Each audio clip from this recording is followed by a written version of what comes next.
नमस्कार,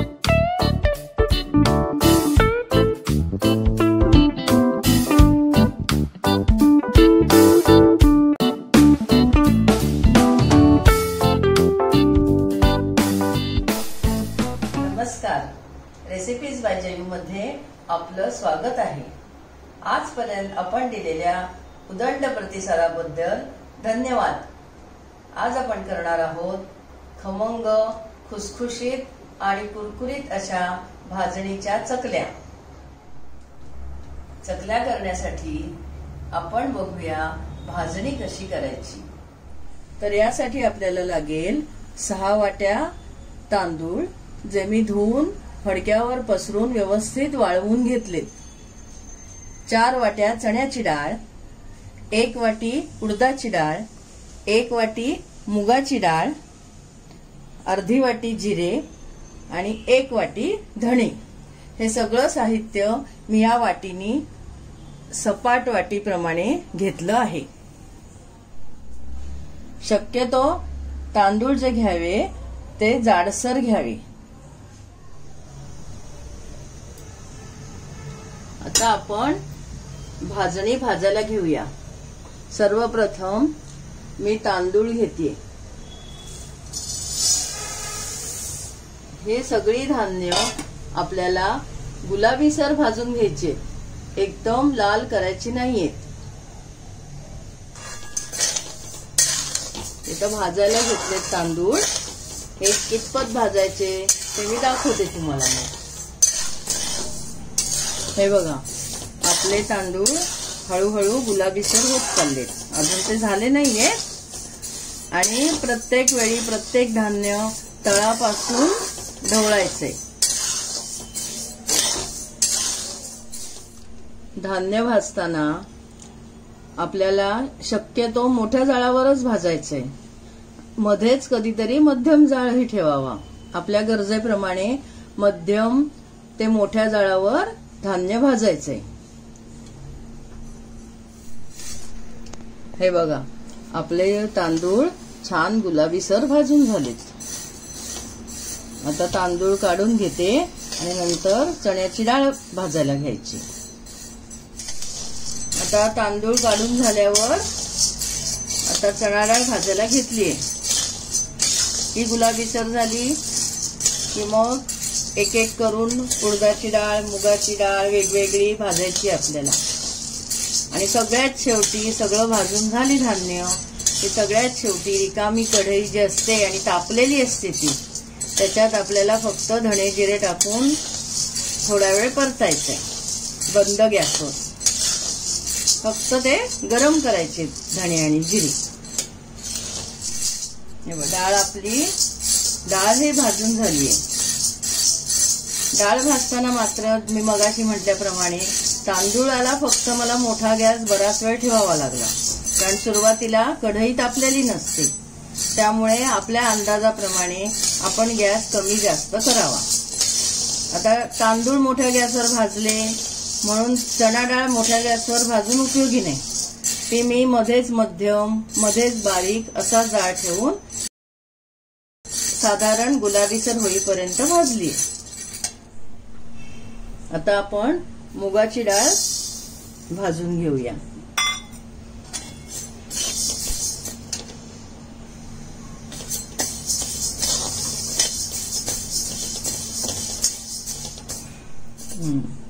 आपली मुगाची डाळ पण भाजून झालीये।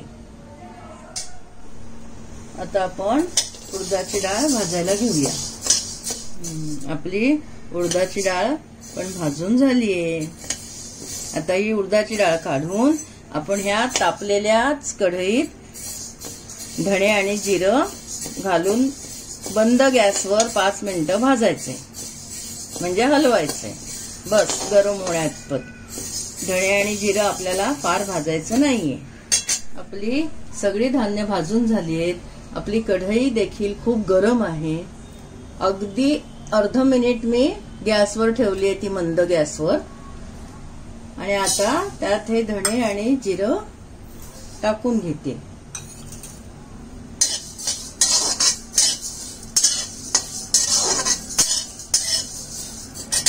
गॅस बंद केलाय। आता हे असं आपल्याला साधारणपणे कढई थंड होईपर्यंत हलवत राहायचे। एवढ्या जातेने धणे आणि जिरं गरम होईल। जास्त धणे आणि जिरं भाजलं गेलं तर त्याचा स्वाद बदलतो। आपली भाजणी तयार आहे। आता ही दळून झाल्यावर आपण याच्या चकल्या कशा करायच्या ते बघूया। ही भाजणी बारीक दळून आणावी आणि शक्यतो गव्हावर दळू नये। आता आपण बघूया चकल्या कशा करायच्या। तर यासाठी आपल्याला लागेल 2 वाट्या चकलीची भाजणी। व्हिडिओत दाखवल्याप्रमाणे चकलीची भाजणी आधी करून घ्यावी। ही भाजणी ह्या नेहमीच्या मापाच्या कपाप्रमाणे 2 सपाट कप आहे। पाव टीस्पून हिंग, 2 टीस्पून तीळ, 2 टेबलस्पून तेल, चवीप्रमाणे मीठ किंवा सध्या मी 1 टीस्पून घालते मीठ। चव बघून नंतर आपल्याला मीठ कमी जास्त करता येतं। आणि 1.5 टीस्पून लाल तिखट, हे देखील आपापल्या तिखटाच्या चवीप्रमाणे तुम्ही कमी जास्त करा। आता आपण चकलीचं पीठ कसं भिजवायचं ते बघूया। यासाठी मी इथे या भांड्यात 1 कप पाणी घेतलंय। यात आपण एक एक करत सगळे मसाले घालायचे। तिखट, मीठ, तीळ आणि हिंग। शक्यतो चकलीत हळद घालत नाहीत, तरीही कोणाला आवडत असेल तर घालावं, कारण हळद घातल्यामुळे चकलीचा रंग थोडा बदलू शकतो। मी सुद्धा याच्यात चिमूटभर हळद घालणार आहे। आणि हे तेल, जे आपण 2 टेबलस्पून तेल घेतलंय। आता या पाण्याला उकळी आलीये। आता याच्यात आपण हे पीठ घालूया। गॅस बंद केलाय। पीठ घालूया, व्यवस्थित ढवळू पटापट।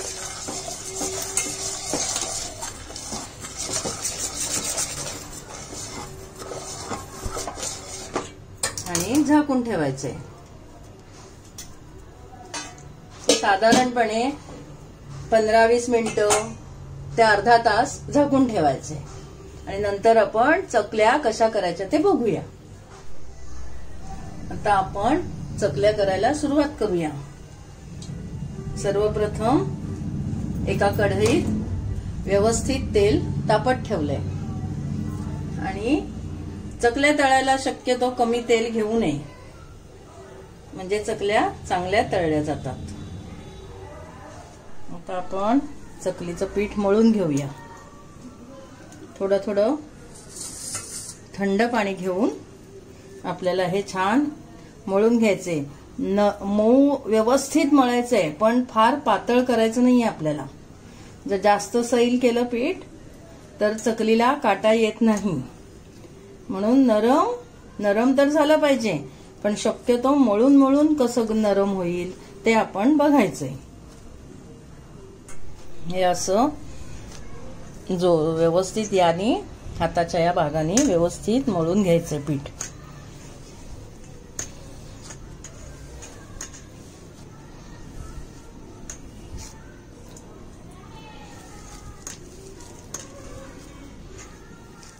आपलं पीठ मळून झालंय। आता याचे आपण बेताचे गोळे करूया आणि आपल्या चकलीच्या साच्यात भरून घेऊया।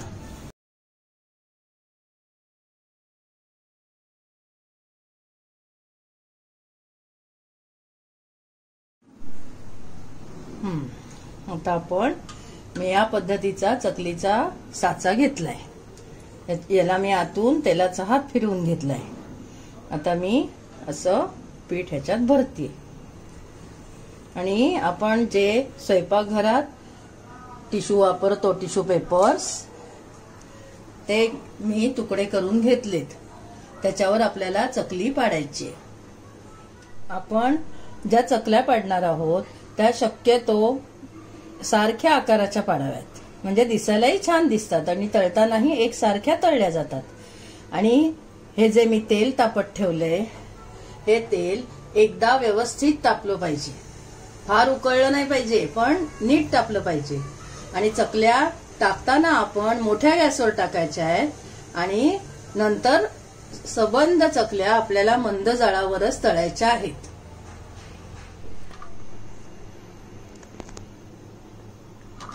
या बघा, आपण साधारण लक्षात ठेवून 3 ते 4 वेढ्यांच्या चकल्या पाडायच्या. थोड्याशा कमी जास्त झाल्या तर काही हरकत नाही, पण दिसायलाही छान दिसतात एकसारख्या चकल्या पाडल्या तर.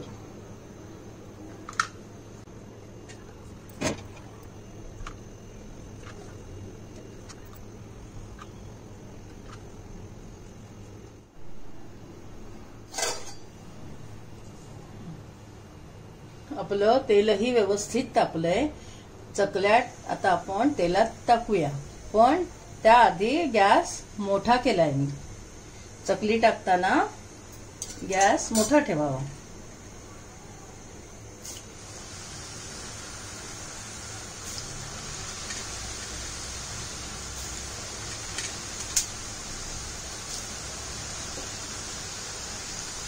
जर कधी असं वाटलं आपल्याला की चकली फार लवकर तळली जाते, तेल फार तापलंय, तर अशा वेळी सरळ गॅस बंद केला तरी चालतो. काही सेकंदासाठी तेल किंचित थंड होण्यासाठी आपण गॅस बंद करावा.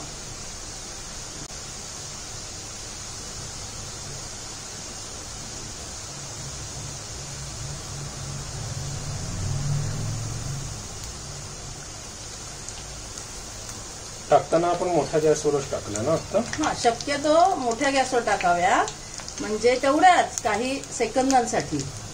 कारण मग थंड तेलात जर चकल्या घातल्या तर कधी कधी विरघळून जातात, विरघळण्याची शक्यता असते.